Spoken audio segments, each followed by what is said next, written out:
Chers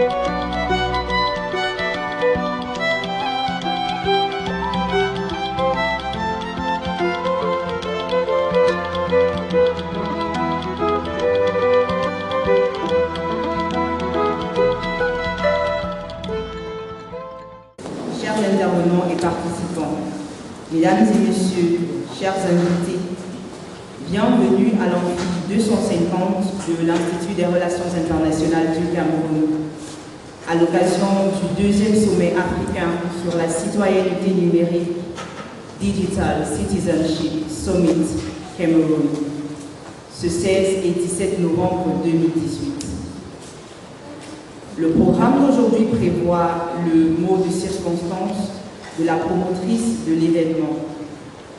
Ensuite, le discours du Dr Kemi, représentante du DCI USA. Puis viendra l'ouverture solennelle par son Excellence le directeur de l'Institut des Relations Internationales du Cameroun.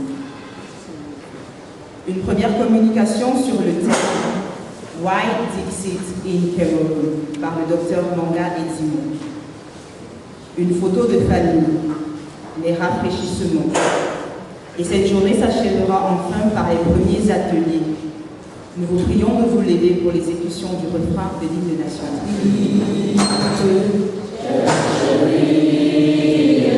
Tu es notre seul et vrai bonheur, notre joie.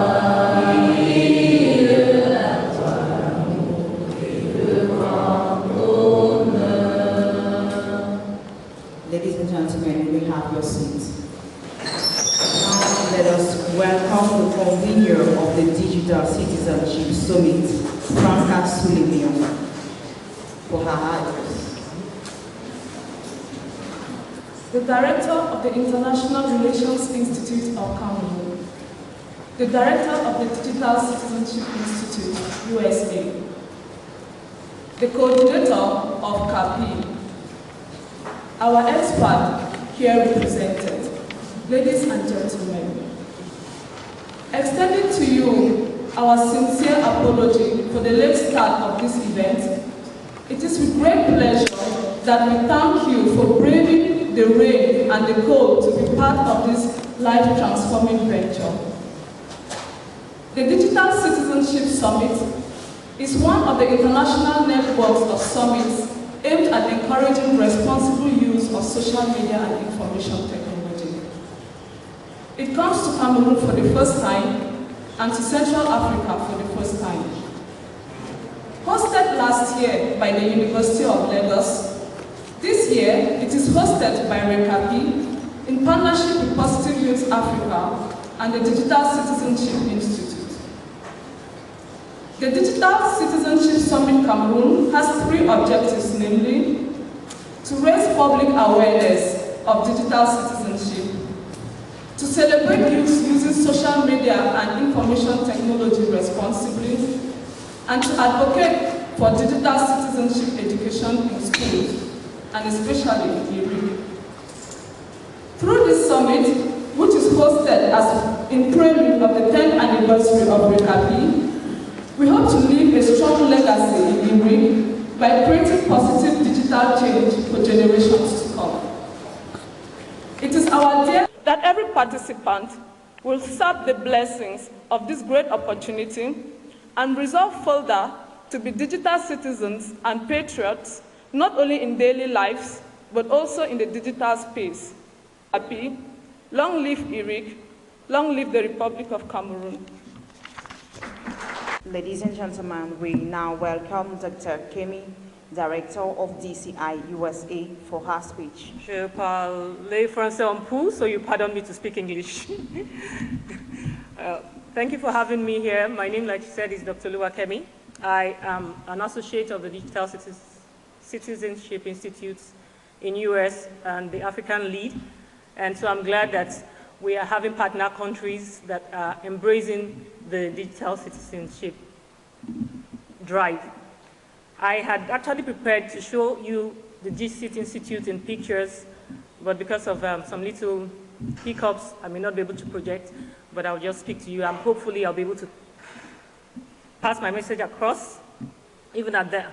There are three main things I want to do this evening. First and foremost, I want us to see how it can help us understand what the DCIT community mindset is all about. Because like she said, DCIT community is a global community.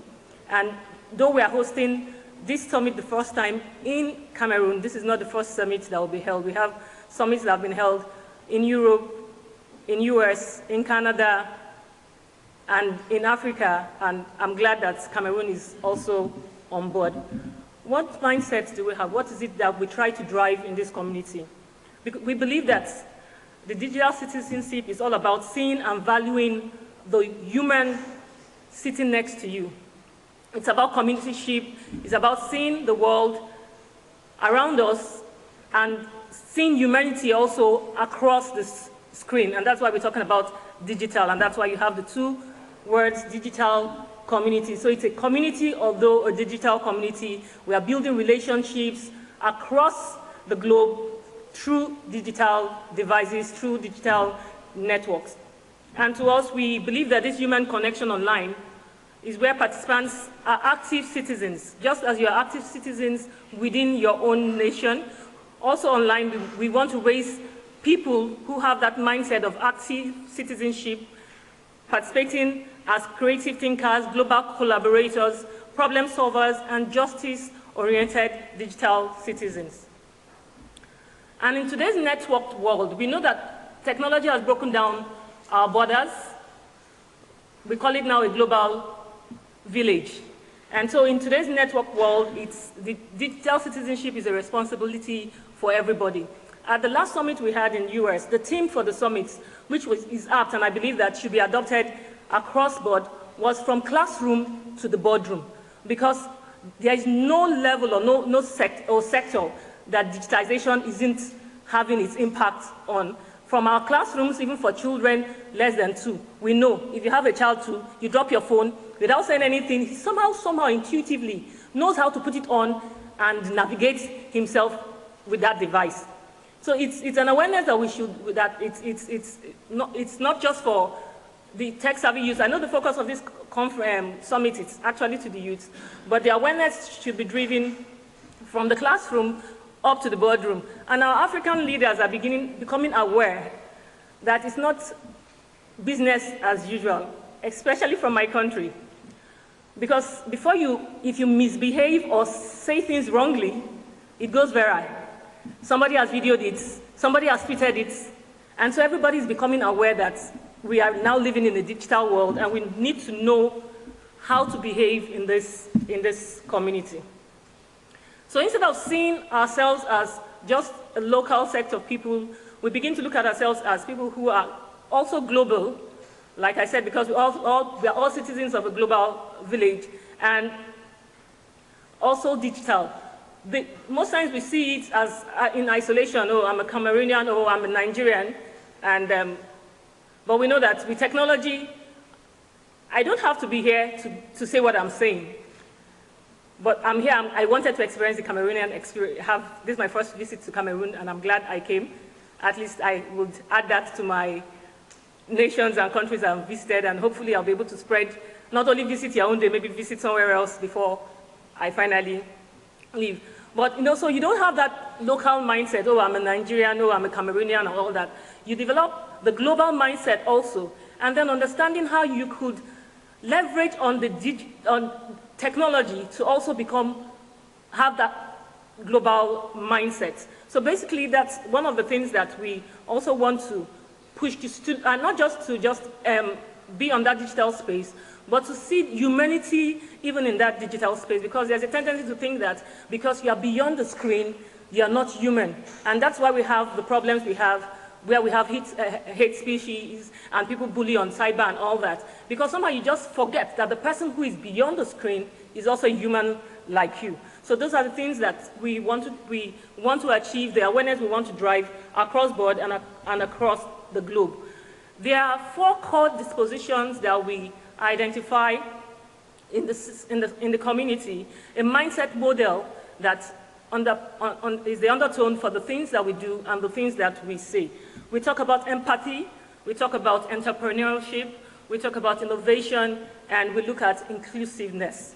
For empathy, it's a need to drive empathy now, even amongst all levels of generation, because we need to have a mindset that allows us to understand and to share the feelings of one another and walk in their shoes.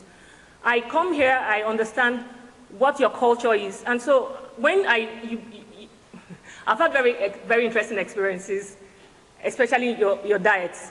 We kind of eat the same things, but in different ways. Like I was introduced to Kapi, or is it Kapi? Thank you. Kapi and plantain. Koki. Forgive me.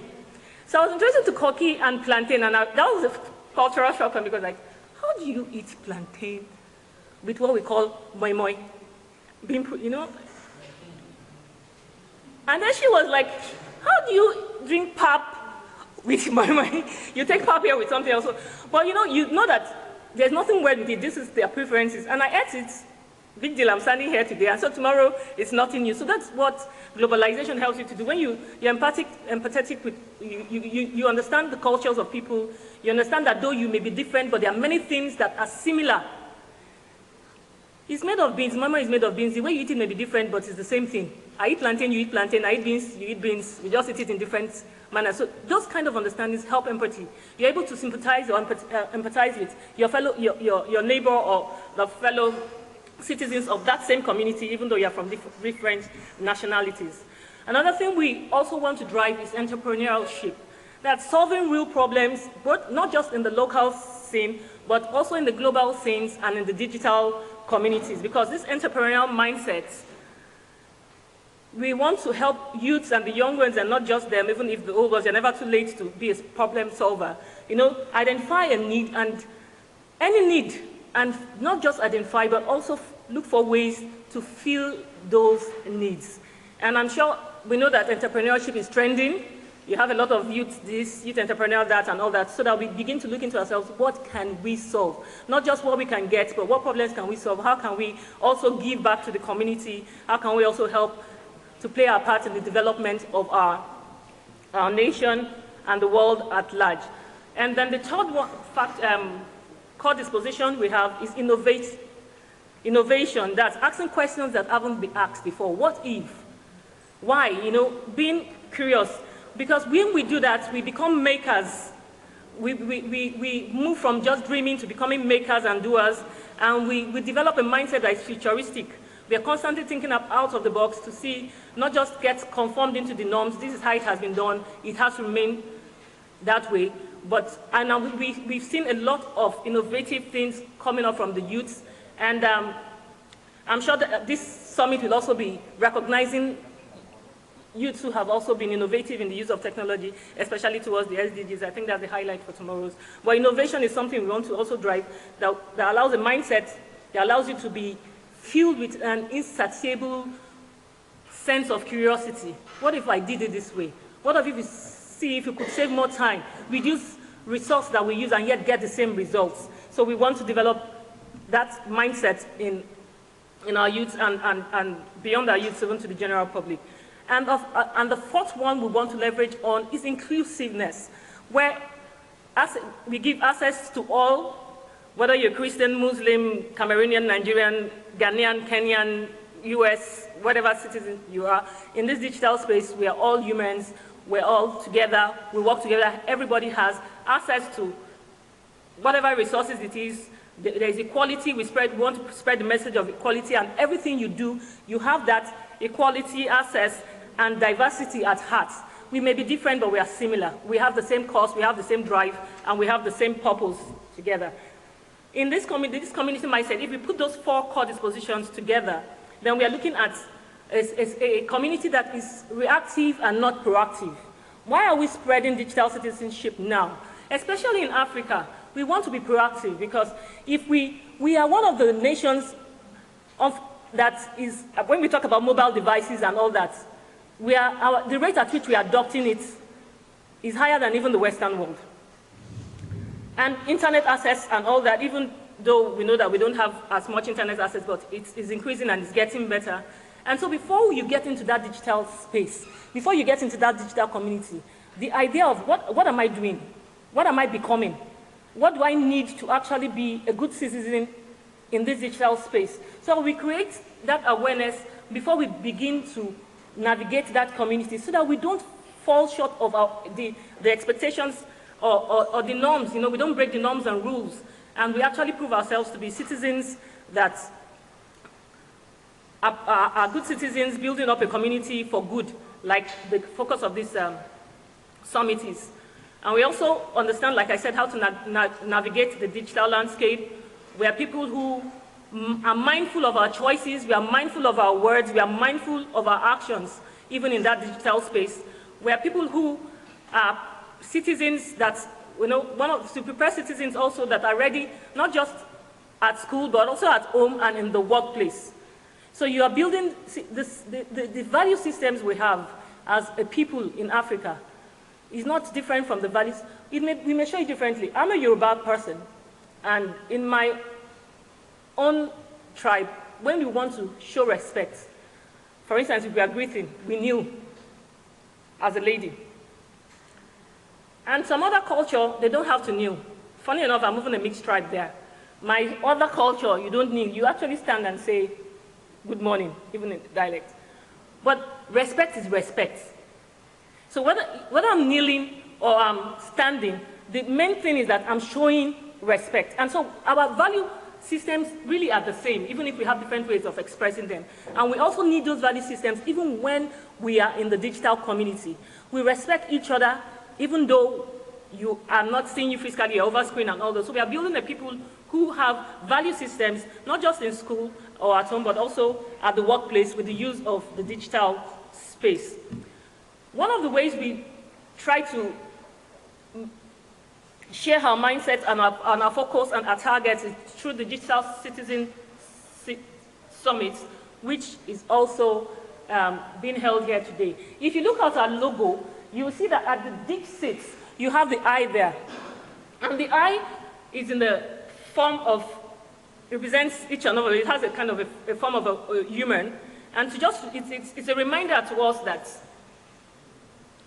you own your words, you own the choices you make, and you own the actions you make, even in the digital community. So it's more about you and how the you and us. Okay, so I have the limitations of not being able to show it, because right now I had a screen that was going to show, I had captured pictures from most of the summits that we have had. It happens in communities all around the world. We unite with organizations, we unite with educators, we unite with industries, parents, and students to work towards solutions, to promote best practices, and empower citizens to be that digital change that we all care for. So we've had this summit in Ireland, we've had it in Utah, we've had it in, like I said, in Canada, we've had it in Nigeria, we've had it in Mexico, and some other countries, and I'm so glad that today we are having it in Cameroon, and I want to appreciate all those who have partnered with the convener, partnered with, to make this a reality, a dream come true for us. We are also well connected, and we also connected with the SDGs, because we believe that as a digital citizen, if you're actually working towards promoting or solving problems related to the SDGs, you are actually making a digital citizenship impact, you're making a DCIT impact. And so the SDGs, we also work locally, globally, and digitally towards the global goals for sustainable development. And we intend through this to change the narrative from being reactive to being proactive, from being negative to being positive. I come from a nation where our narrative for the past years had not been too good when it comes to the use of the digital space, 419, Yahoo Yahoo, and all that. And so we are right now trying our best to change that narrative by encouraging youth to use technology for good. And a lot is happening in that space right now, a lot. I will leave us with this quote I got from President Barack Obama, which says, I want us to ask ourselves every day how we are using technology to make a real difference in people's life. And I believe that is the call for this program. How are you using technology responsibly and also to impact people's life? And that's why we're also looking at recognizing people who have used technology to also address the SDGs, and we'll be recognizing them tomorrow. Thank you. Nous invitons à présent son Excellence M. Salomon Eouet, le directeur de l'Institut des Relations internationales du Cameroun, pour son mot et l'ouverture solennelle du sommet. Madame le professeur, Madame la coordinatrice, notre chère sœur qui vient des États-Unis, je crois qu'elle est, lorsque je l'ai suivie, elle vient du Nigeria. Alors, Madame la coordinatrice des promotions de CAPI, je voudrais vous féliciter pour cette initiative que vous avez prise de tenir cet événement au Cameroun. Je vois qu'elle a une dimension internationale. Le thème en lui-même est évocateur, sommet sur la citoyenneté numérique au Cameroun. Je crois, en tant qu'étudiant de l'Institut des Relations internationales du Cameroun, ou tout au moins en tant qu'ancien étudiant, vous êtes à la page. Parce que le monde d'aujourd'hui et le monde de demain, c'est un monde numérique. Le village est vraiment planétaire, le village est devenu planétaire. Le village est devenu sans frontières. Le village est devenu sans autorité. Et c'est le numérique qui gouverne le monde. Alors, cette conférence ou cette initiative que vous organisez à l'Institut des Relations internationales du Cameroun nous reconforte sur la prise de conscience qui est la vôtre, de sensibiliser tous vos congénères, de sensibiliser vos camarades et vos collègues sur la vision du monde, sur la vision qui est celle du Cameroun, de ses autorités, sur l'avenir du monde, qui est basée sur le numérique. C'est pour dire que l'initiative que vous avez prise est louable. Et en tant que directeur de l'Institut des Relations internationales du Cameroun, je crois que lorsque vous êtes venu me voir dans mon bureau, mademoiselle, je vois que je ne me suis pas trompé en vous donnant l'autorisation de tenir cet événement ici à l'IRIC. Je dois donc vous encourager notre sœur qui vient des États-Unis, qui de là-bas tient très loin les rênes et qui mobilise toute la communauté internationale, précisément la communauté africaine, et vous, de faire partie de cette association mondiale, de ce mouvement mondial sur le développement du numérique. Parce qu'il est très important que vous le sachiez. Ici à l'IRIC, nous l'encourageons sous d'autres formes. Et c'est pour ça que des associations comme les vôtres, ou des mouvements comme les vôtres, méritent vraiment des applaudissements. La deuxième chose, vous le faites dans le cadre du Master Communication et Action publique internationale. Là aussi, c'est une très bonne chose. Vous donnez de la lisibilité, vous donnez de l'envergure à ce master qui est important, qui a une dimension, rien que par son contenu, par ses enseignements, qui a une dimension internationale. Et je pense que vous êtes dans votre rôle. C'est le lieu aussi de réaffirmer à haute voix. Je pense que nous pouvons compter sur vous, parce que la vision qui est la vôtre, elle est très bonne. Maintenant, pour revenir au sommet en lui-même, lorsqu'on regarde le sommet sur la citoyenneté, un sommet qui est tenu par les étudiants, ça prouve que vous avez un grand cœur. Ça prouve que vous avez de la dimension, vous avez de l'avenir, vous avez des ambitions pour votre pays et pour votre continent, et même pour le monde entier.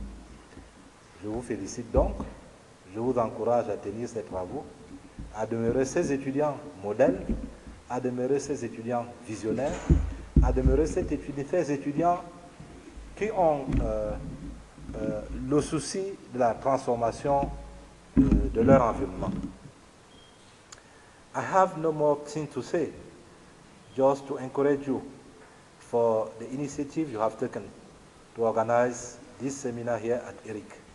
As I said, for ERIC is a big commitment to give you all the opportunities, to take you, to give you all the facilities to develop your personal capacity and to develop your relationship with regard of the national and the continental objective of the development. So, the only things I can say is to wish you success, to wish you good seminar, and I declare the seminar open by now. Thank you.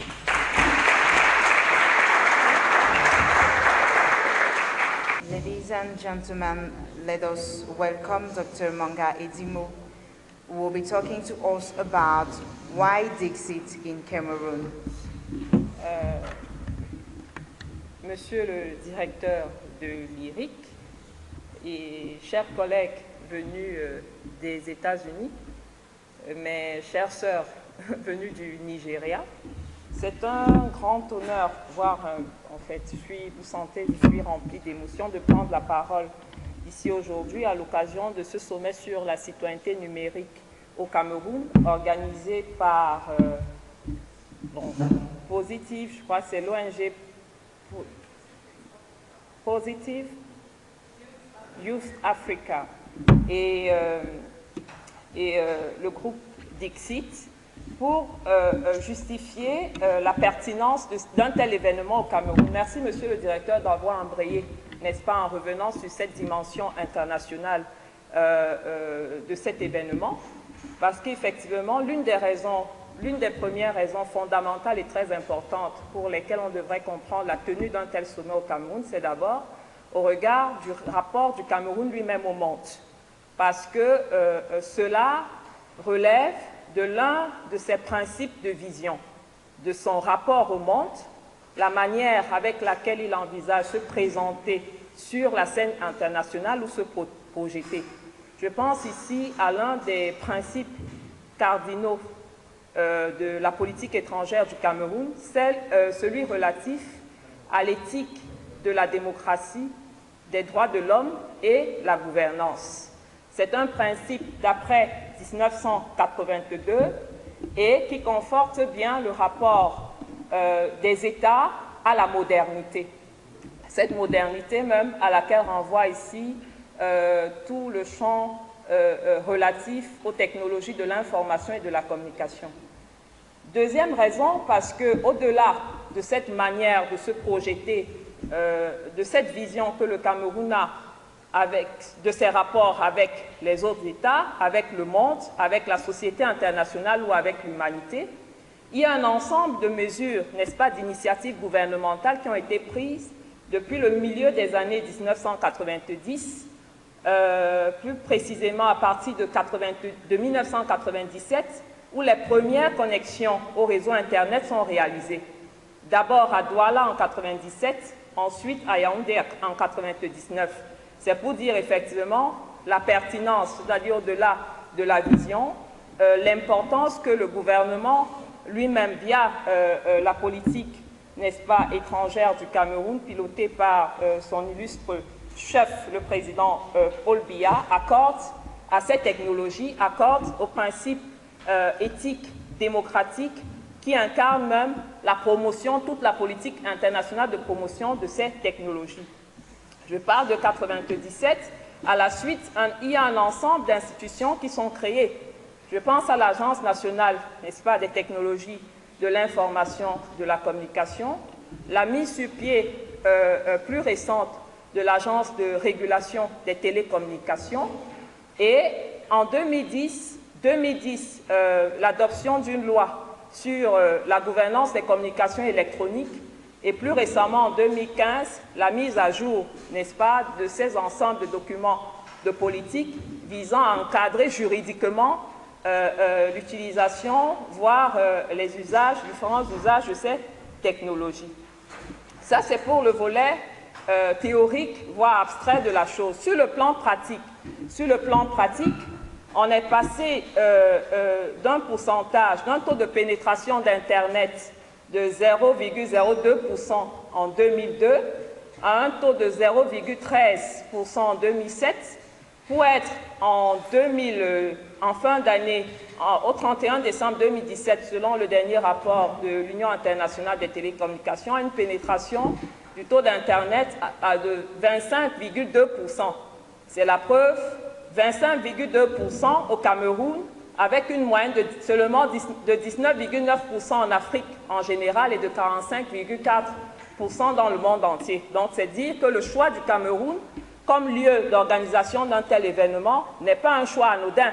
C'est un choix pertinent au regard des politiques gouvernementales qui sont conduites dans ce sens, mais aussi du rapport à la fois des usagers, des utilisateurs et des autorités publiques à ces technologies. Il y a un ensemble, en fait, dans le volet pratique, je voulais juste attirer l'attention, il était important de rappeler cette dimension pour dire que le choix, l'organisation des événements dans l'espace mondial ne se fait pas au hasard. Il faudrait que le territoire qui accepte, ou l'État qui accepte d'accueillir ou d'héberger un événement, ici en l'occurrence l'IRIC, qui est la vitrine la vitrine universitaire internationale, la vitrine internationale de l'université camerounaise, n'est pas anodin. On a accepté et l'événement se tient parce qu'il y a un lien entre le rapport entre ce pays, entre cet État-là et le type d'activité, les normes qui sont en vue ici. Sur le plan pratique, il y a des actions publiques concrètes qui sont menées dans ce sens, à la fois par des autorités publiques, mais aussi par des entreprises privées. On pense aux différents opérateurs économiques qui, depuis 2014, n'est-ce pas, offrent des connexions 3G, 4G. On est passé d'un fournisseur unique, Camtel, public, à des fournisseurs multiples, notamment Orange, MTN, Nextel. Et il y a un autre volet en ce qui concerne l'action politique elle-même et la participation politique. D'abord, l'action politique, on va se rendre compte que cette technologie, cet Internet dont il s'agit, est un outil important, n'est-ce pas, dont se sert l'État camerounais pour façonner son image à l'extérieur, à travers l'ensemble des sites institutionnels qui sont créés, qui sont animés et qui servent aussi d'outils, n'est-ce pas, de gouvernance, dans la mesure où, sur le plan éducatif, puisque nous sommes ici dans le domaine de l'éducation, permettent aux étudiants de payer des frais, n'est-ce pas, en ligne, de s'inscrire, de conduire un certain nombre de procédures en ligne. Sur le plan de l'action politique, aussi, ou l'action publique, la promotion d'activités gouvernementales, la communication sur les activités gouvernementales se font à travers ces différents espaces. Sur le plan de l'action politique ou de la participation politique, Internet, ici, je tenais à le souligner, Facebook, d'après le rapport d'une organisation Internet World Stats, le Cameroun est passé à quelques utilisateurs en milieu 2005 à 26 millions d'utilisateurs aujourd'hui. C'est-à-dire, ça veut dire, dans le monde entier, il y a à peu près 26 millions d'utilisateurs Facebook. C'est la preuve que le lieu est vraiment pertinent pour essayer de rendre compte du rapport des jeunes à ces technologies.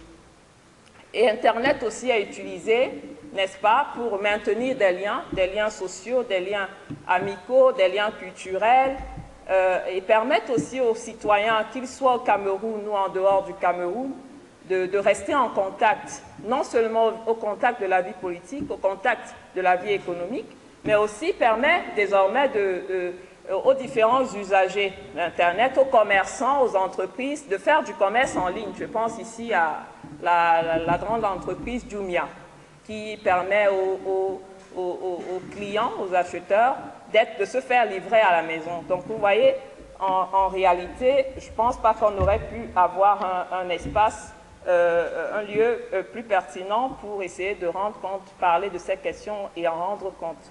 Je m'arrêterai ici. Merci, m'avez accordé 5 minutes, mais je m'arrêterai ici. Merci beaucoup pour votre écoute et pour votre attention.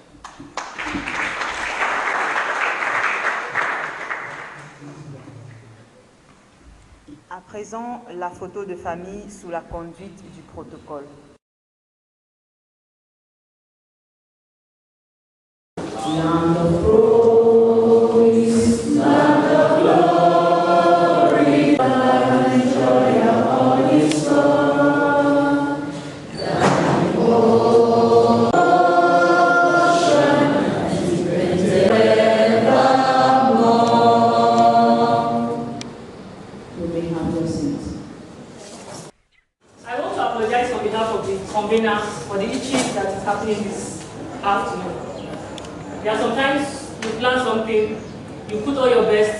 but things happen. The rain is part of it, the rain is part of it and all that. But notwithstanding, I want to appreciate the fact that people are patient with us. I think I like Cameroonians who are gentle. Please clap for yourself. It will be like, but I love this. And we don't take it for granted, but I really appreciate this. I really appreciate it. So, like I introduced myself before, so I don't bother people with that long name. I just call myself Kelly, which is easy to remember. I am an educational technologist by training. I want us to integrate technology into the teaching and learning process. Besides that, I'm also, because Microsoft has the educational sector and community. Is anybody in Microsoft education? Yeah, in the MEC? Microsoft trained teachers also too. Besides that, I'm also an associate of the Digital Citizenship Institute. And how did I get into this? The world is becoming smaller. And as it is right now, if I'm celebrating my birthday, I will get greetings from every continent. But we are friends because we are connected globally. As an educator, one of my strongest actually built me and helped me was this global networking. Because you know, sometimes when you're in your own local space, you feel like you're a champion. But then when you go to the global space, you know that there's many things you don't know and many things you need to learn.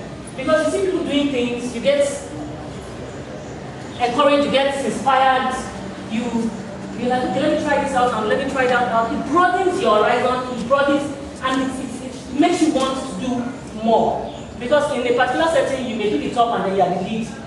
So if you're not breaking it by yourself, there's nobody motivating you. But in such a global space, there's no how you will not be motivated. So one thing about being a digital citizen, I'm just talking, please permit me to talk. I'm not a very good speech giver. I like to talk. So just let me flow. I have something here, but I don't bother looking at this. I may just go, let me talk for my person. So one thing about being a digital citizen is about understanding the fact that though you are here, but you're also in a global setting, and deliberately building those networks, those chips. You don't know about it. You don't know about it. So LinkedIn is a social network, but it's called a professional social network. And it's more like you are putting your CV in the cloud. You have global map, you can know what the distance from, you can pick up those details. So the guy just standing there, did this, and gave him the measurements he wanted for that land. And in case this is two people want, somebody says he'll give it to you, in what? Give it to you, who will you employ for the job? This smart guy.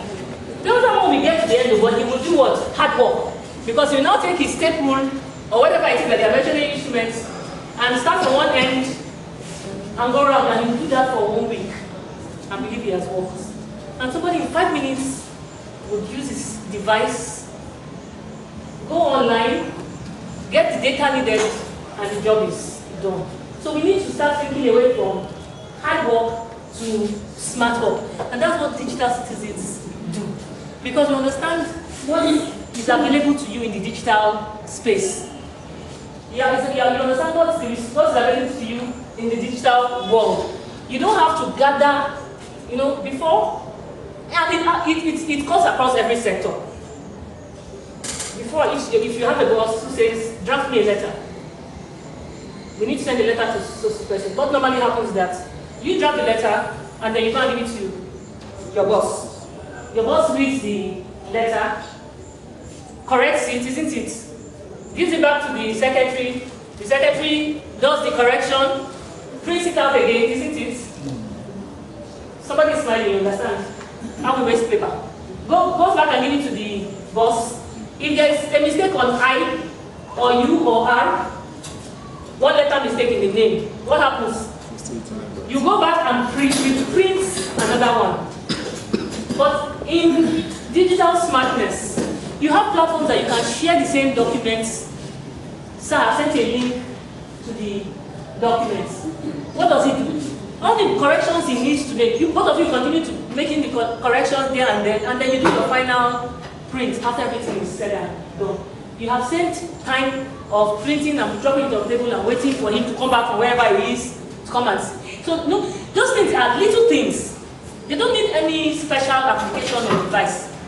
There are little things that you just need to think about. How can I make my life work smarter? As a student, do we have students here? We have students. Yes. As a student in your field of interest, who are you networking with? Who are you connecting with in that digital space? Are you the first person that wants to study that course? Sorry, ma, what program are you? The program you are studying right now, yes? Yes. What? Cooperation, peace and cooperation. Peace and international cooperation. Peace. Peace. Yeah. You use the word peace. Yeah. Wow. Because that area is one of the trending areas worldwide. How many peace organizations do you follow? Right now, there are very few where I follow. All of them are Cameroon based. Yes. See? They are put a lead. As a young person in peace, you go home and browse for opportunities for women in peace, African women in peace and conflict. You'll be surprised at what you find. Especially for young people below the age of 35.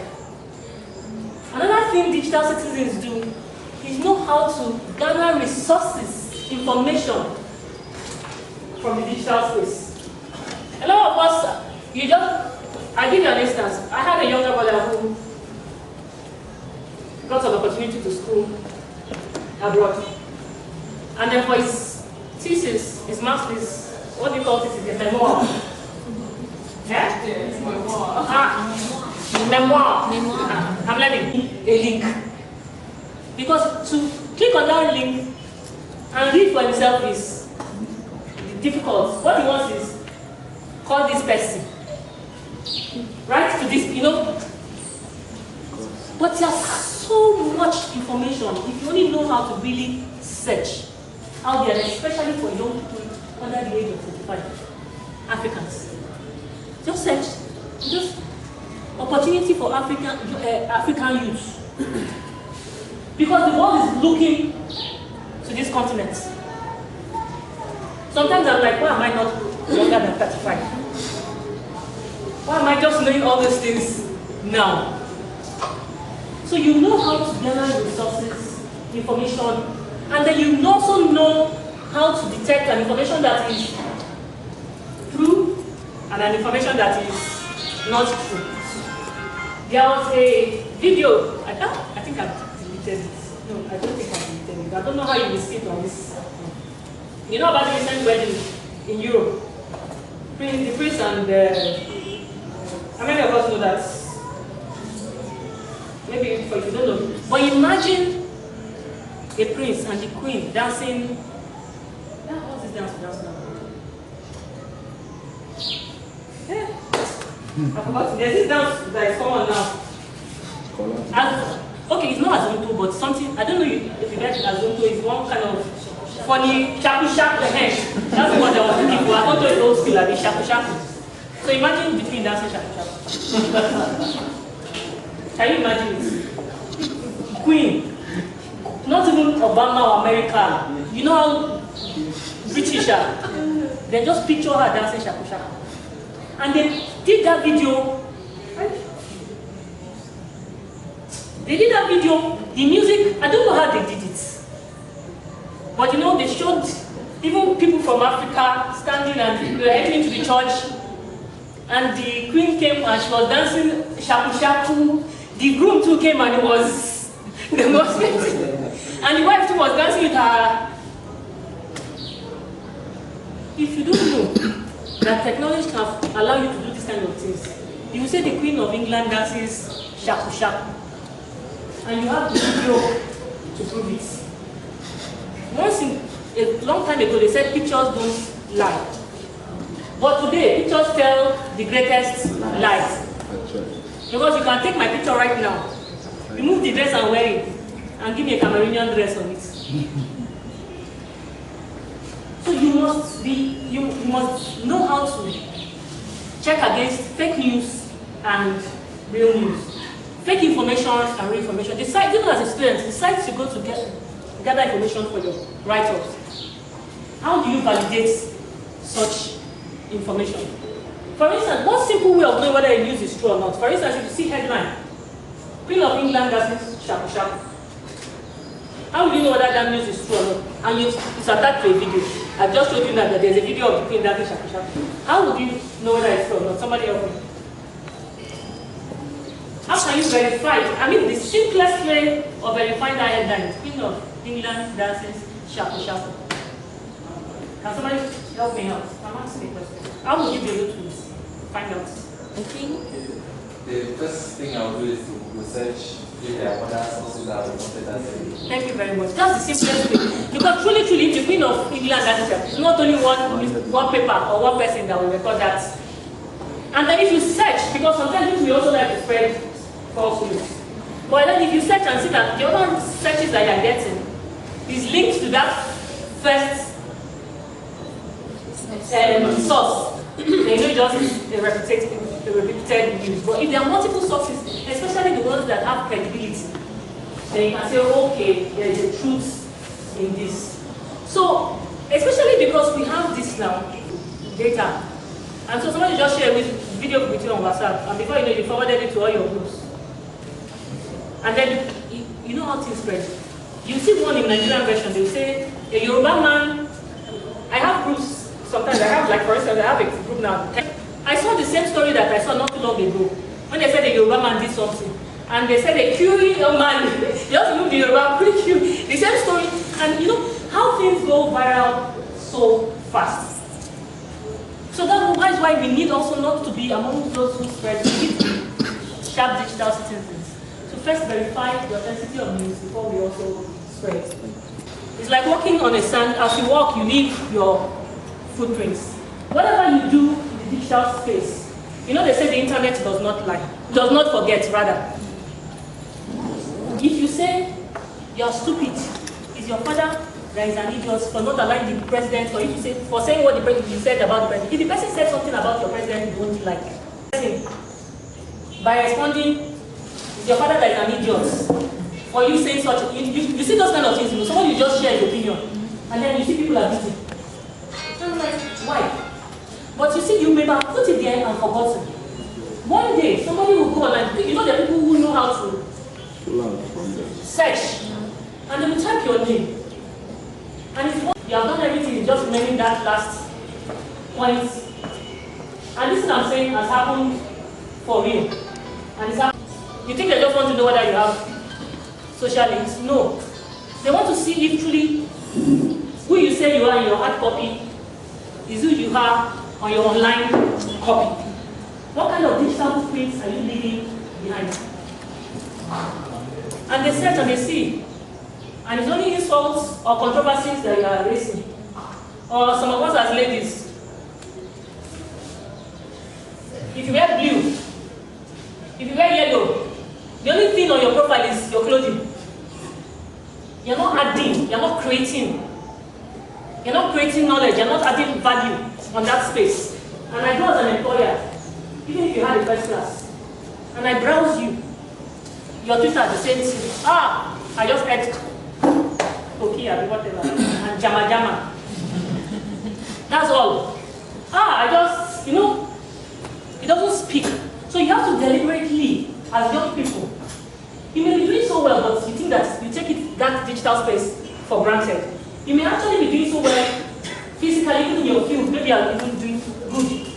But because you are not deliberately also building a digital footprint, somebody checks you up, and the person is, I can't validate what she has said with what is online. We actually ask for nominations, and personally I like to time to go online for those links and look at, okay, you say you are doing this. How do I know for real? There's a particular guy, I don't know, thank God I don't know anybody. Ah, I'm off, I'm going to sleep. Ah, you know that kind of thing, of that. So I just want to encourage us, you understand, let us not think that this digital space is something that is different from what we are doing in real life. It is actually today's life. So right now, if you are not on social media, some people think social media is also evil. So it's a waste of time, Facebook, whatever. It's not evil. Just as a coin has two faces, you can use it for good and you can use it for bad. And so we are encouraging you to use technology for good. Use it to build yourself a profile. Let us know what your interest is. What are your interests? You like music, you like childhood, whatever, you are a gender person, whatever. Copy people, write something about it and everything. So you don't tell me you're interested in gender and I can't feel your passion anywhere. You understand what I'm trying to say? You can't tell me you're passionate about a particular course and you're not creating knowledge in that area.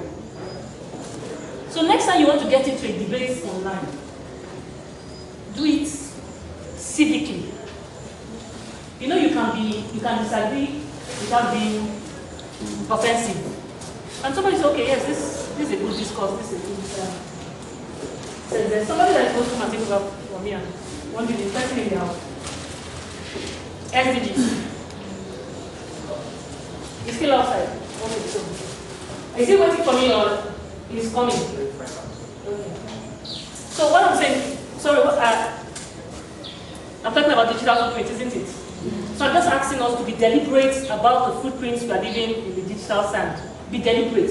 As a matter of fact, from henceforth, from today, don't spend hours just consuming people's information. Take yourself at least once a week.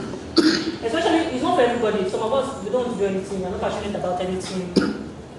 Everything is as it is. But if you are passionate about a cause, if you are passionate about something, let us see. Let somebody who browses your name see that this person, these are 2-3 things that I can pick concerning this person, apart from the fact that she wears nice clothes. There's nothing wrong with snapping yourself and just saying yes. That's not what that space is about. Look at it as a world. Look at it as a world. And so how are you building, what kind of space are you creating in that world? Then there's this simple acronym. They say, stop nonsense. And those people reflect. You know, sometimes there are some people when they share information, even if I don't have much data, I will download. Yeah. Because I know that this person, if this person has taken time to share, there's something of worth in that thing. There are some people that don't open it. Even before they are just delete. Because you know that they have that reputation. So we're talking about building yourself a reputation. Even using your digital online. Building yourself a reputation. What do you want to be known for? What do you want to be, what do you want people to say about you when they finish going through your online profile? So we're talking about ethics, how you behave. We're talking about empathy. I know that some of us are shy. You know there's a difference between being shy. For those who are shy and believe that you don't have the capacity to stand and be a voice, the digital space gives you that voice. Because you can say what you want to say from your heart without actually standing, and yet the world can hear you. But some of us are cowards. We hide under it to look for trouble, to fight people and the rest. But when we talk about empathy, you ask yourself, if somebody is doing this to you, if somebody is saying this on your own platform, if somebody is posting this kind of thing about you, how would I feel? Then when you can sincerely answer yourself that, then you know whether you're supposed to do that or not. So we talk about empathy, we talk about inclusiveness.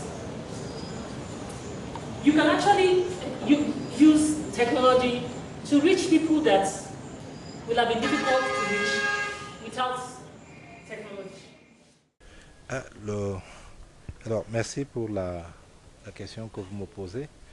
D'abord, je dois dire que c'est une très très bonne initiative que les étudiants du master CAPI, parce que c'est une activité académique qu'ils ont prise, de tenir cette activité scientifique sur le numérique.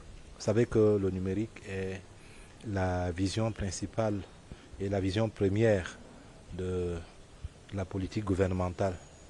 Et le monde aujourd'hui est un village planétaire et l'importance du numérique au jour d'aujourd'hui, elle est le moteur, le véhicule, le vecteur de développement des relations internationales. Des relations qui sont pas seulement interétatiques, mais surtout transfrontalières ou bien interpersonnelles.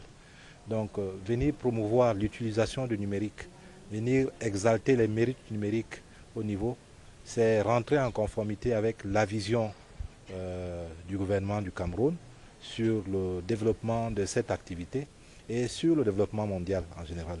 Et donc, une fois de plus, je remercie les étudiants de l'IRIC qui ont pris cette heureuse initiative d'organiser cette activité académique ici à l'Institut. Je vous remercie. La citoyenneté numérique au Cameroun est un fait.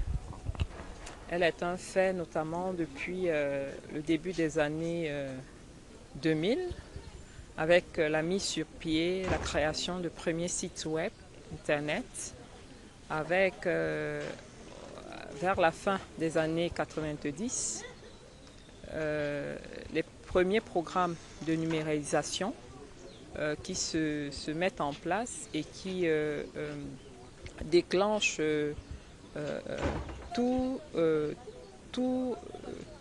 un ensemble d'initiatives, n'est-ce pas, initiatives publiques venant de l'État, visant à rendre réel, visant à adopter les technologies de l'information et de la communication, visant à les diffuser sur les territoires, visant à en promouvoir les usages, notamment à partir du renforcement au plan institutionnel avec la création d'institutions telles que l'Agence nationale des technologies de l'information et de la communication en 2002, avec la création d'une agence de régulation des télécommunications, l'adoption en 2010 d'un ensemble de lois visant la gouvernance des communications électroniques.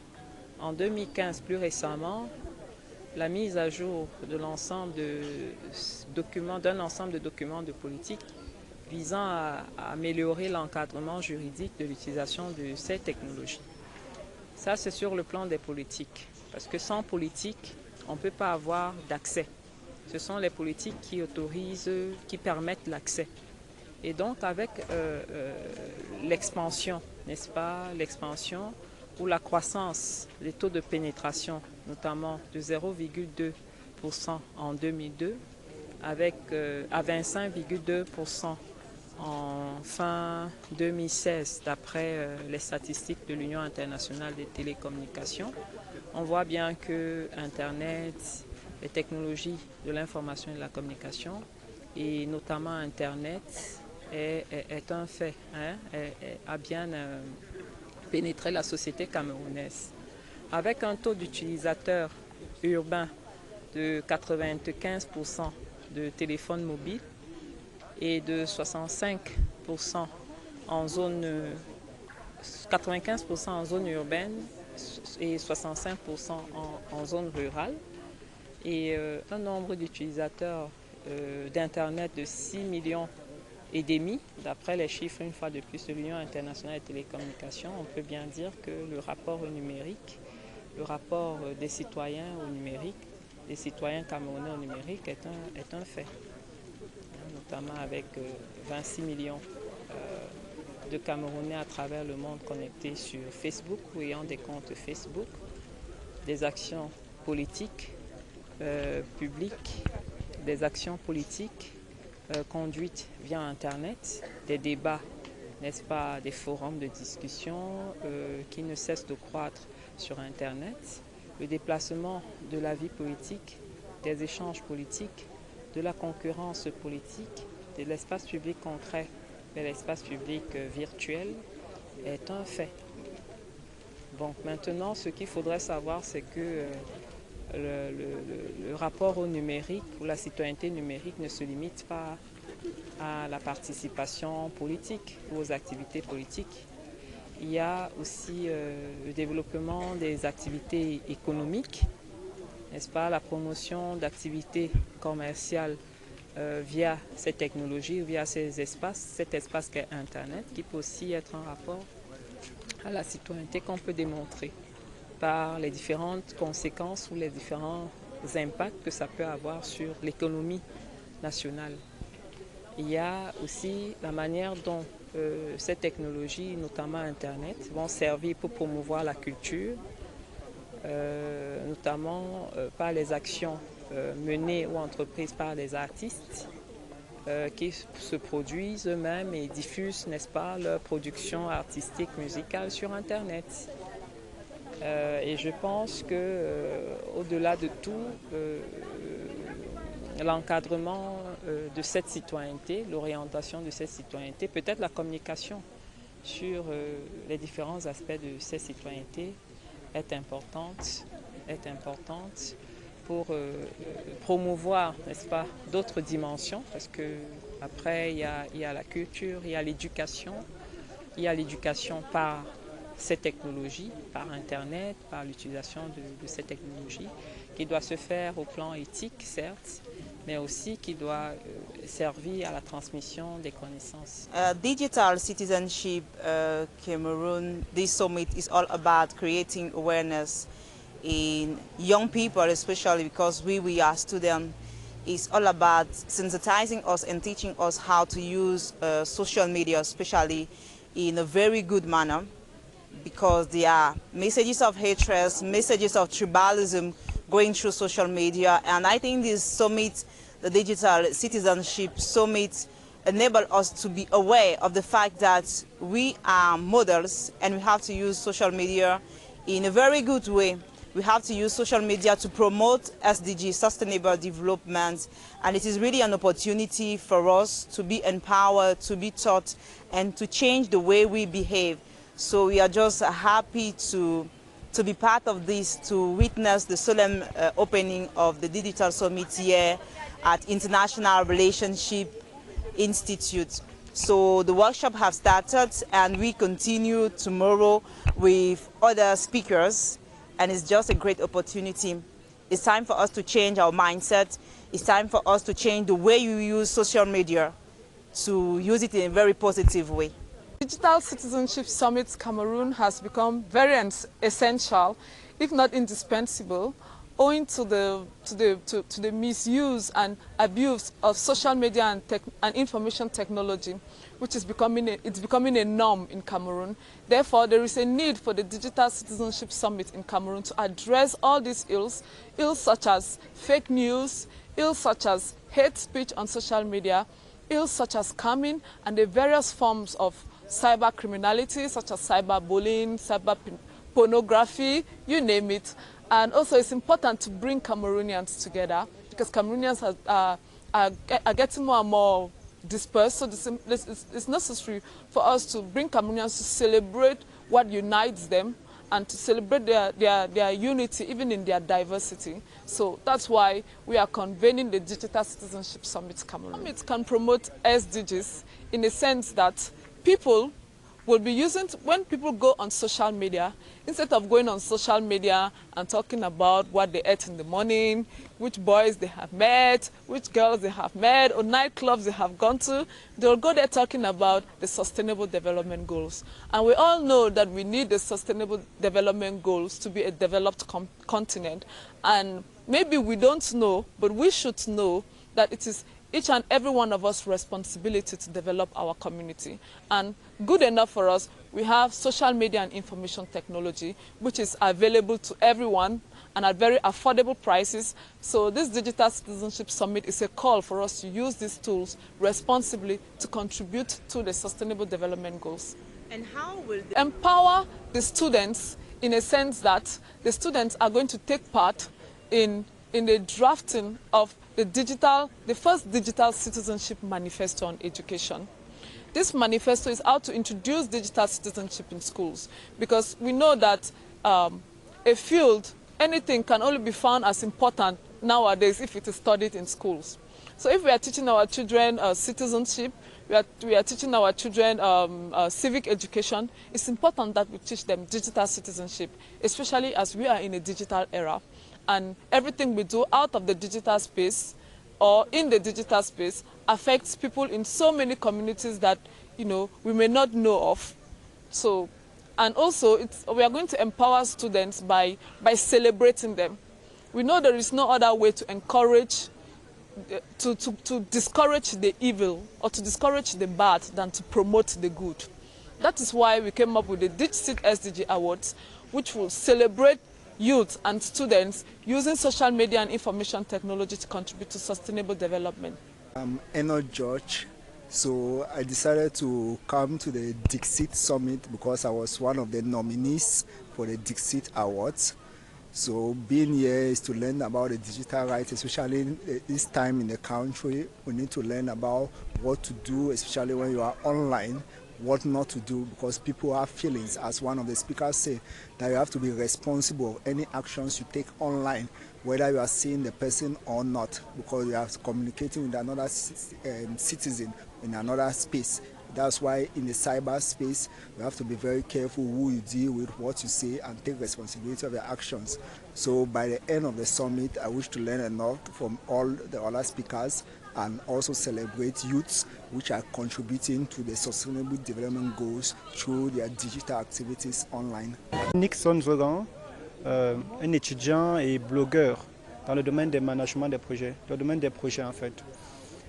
Pour moi, les réseaux sociaux sont vraiment quelque chose qui impacte vraiment, parce que je pense que si on utilise responsablement, de manière responsable, les réseaux sociaux, on peut faire beaucoup de choses, y compris générer des revenus qui peuvent nous être utiles. Je prends le cas d'un blog, puisque je suis blogueur, simplement le cas d'un blog. Avec un blog, on a la possibilité d'influencer plusieurs personnes, de parler de ce qu'on vit chaque jour, de présenter en fait ce qu'on fait de manière pratique, et ce qui nous donne une visibilité internationale, ce qui fait en sorte qu'on peut facilement s'insérer dans le domaine professionnel. On n'a plus besoin peut-être d'aller déposer des CV pour chercher un emploi. Là, l'emploi vient te retrouver plutôt que toi qui vas vers l'emploi. Oui. Avec aussi les réseaux sociaux, on a la possibilité de contribuer significativement à l'évolution des objectifs de développement durable. Aujourd'hui, on parle de développement durable avec ses objectifs et tout. Avec les réseaux sociaux, on peut facilement contribuer à cela à travers les publications que l'on fait et aussi à travers la notoriété en fait qu'on se donne via les réseaux sociaux. Il est démontré que pratiquement 50% de la jeunesse camerounaise utilise Facebook. Donc c'est un avantage fou, puisqu'à partir de là, on peut se faire une personnalité, se faire une image de marque internationale. Bon, je pense que c'est un peu ça. Avec les dangers des réseaux sociaux, nous avons peut-être des fake news, la prépondérance des fake news. Alors, généralement, les informations ne sont pas très filtrées ou encore les sources ne sont pas sûres. Il y a aussi la possibilité d'entrer dans les réseaux mafieux. Oui, il y a des réseaux mafieux qui circulent, il y a des jeunes qui se perdent là à l'intérieur. Et il y a aussi l'envie souvent de gagner facilement et l'argent facilement en fait. Oui, c'est aussi l'un des véritables problèmes des réseaux sociaux. Et il y a aussi des hackers, les gens qui volent les données et qui en fait puissent certaines données. Bon. En fait, c'est un peu ça les dangers.